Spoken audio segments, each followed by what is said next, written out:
You're full. Yeah, and that's the thing is I got enough affirmation. It was 3 Mics was popular, and this is how dumb the inner voices were. I would think, yeah, you can write sketches, but you can only write single camera sketches. Oh, that's so hilarious. So then I was like, you probably can't write multicam sketches. And then Dave hosted SNL. He asked me to help him with it, and I wrote a great sketch. And I was like, okay.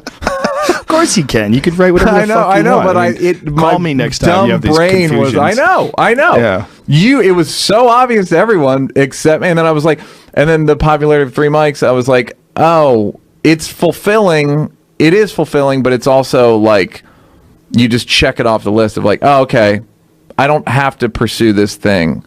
Like, I know that won't bring me. It did bring me fulfillment in that it shut the voices up. Right. But it didn't bring me fulfillment of like, now when I walk into restaurants, 5 people know me. And that's changed. Like, that doesn't change. Some people love that. Some people live for that.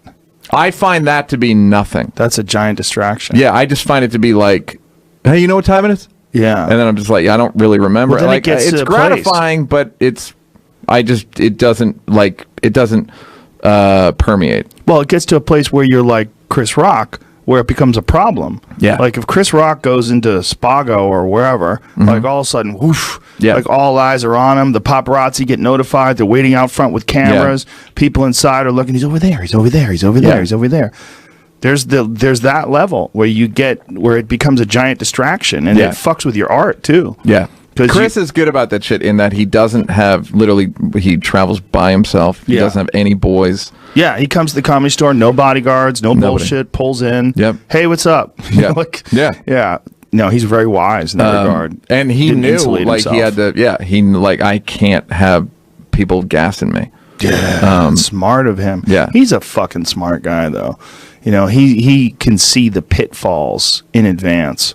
Yeah. You know, he's like, which is why he's a great comic. He's like psychologically aware. He's not just delusional and trying to push something that he's trying to like make work. You know? Yeah, he doesn't. We all have blind spots creatively and, personally. He has maybe the fewest blind spots of anyone I know. Well, that's why he was willing to hire people to help him with his act. By the way, that thing of hiring people, because I work on his new hour. Here's what it is. He likes comedy writers. Right. And when you're him, you don't have any peers. Right. No one's walking up to Rock and giving him tags. Right, of course. I would, because I know him, but he doesn't really have like peers. Like, right. Like, so he just has he goes, I like having comedy writers around and comics the way rappers like gold chains. He's like, it just makes me feel good. I swear to he just likes comics. I can tell you in his new hour, like, it's not, I have 2 tags. No, there's no premises. There's none of that shit. There's like, literally, I have 2 tags.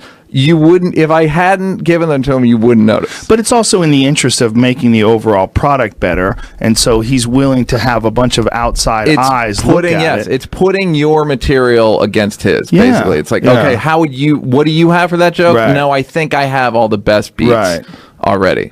Well, what I was going to say is his work with Richard Jeni was a great example loved Jenny, of that. yeah. I did too. Yeah. I think Jenny's the most unheralded. I thought one of what was it? His second Steaming Pile of Me.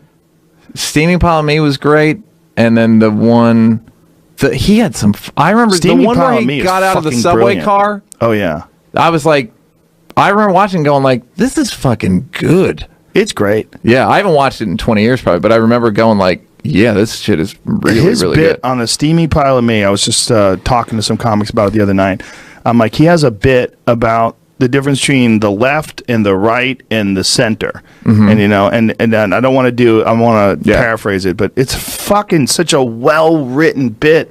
And he was so good at squeezing every last angle out of bits. Fucking premise. Oh, just smash them. It would just be, they would be obliterated. And his economy of words was so magical. He was a craftsman. Yeah. You know?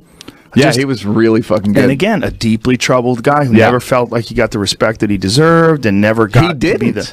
Well, he was in a... I think if he was alive today, he would be this huge Netflix star selling out big places, and he would probably be happy with that. But in his era, that wasn't the goal. In his era, the goal was get a sitcom. And so he used to do clubs where I would go. I would do the clubs after him, and they would be saying like, oh, he hates it. He didn't want to do this. He hates doing press. He's bummed out that he's on the road. He didn't move to Hollywood to be on the road. Yeah. And I was like, does he understand that he's like one of the best comics that's ever lived? Yeah. Like when we were all kids, when we were starting out, back when I met you at Boston Comedy in like 1991 or whatever it was, you weren't even doing stand-up back then. The goal was to make a living. Like, do you think you can make a living? You know what Jenny's only problem was? His material was great, and I'm trying to think of a guy who's like this now. His material was great. His presentation was artless, meaning he looked like he bought his suits at the Dick Tracy villain shop. Like he just looked like he just had a hacky sensibility. Right. His fucking bits were great. Right. Like there are people that don't like Sebastian because of what I'm saying. Because he's too stylized? He's not Sebastian shops at the mall. Do you know what I mean? Oh, like, I see what you're saying. He's So just he's a populist. He's not he's not an artist. He's not you know what I mean? Like he's like I once brought Sebastian up as a blue collar snob. And which is exactly what he is. But like there are people like I'll have arguments with people where I'm like, Sebastian's fucking great, and they're like, he doesn't need a little hacky. I'm like, no, he's not hacky. He's not hacky at all. But because he dresses like a fucking Italian, a fucking chooch from Chicago. Chooch. He wears vests. People literally people deduct points. They're not even aware they're doing it.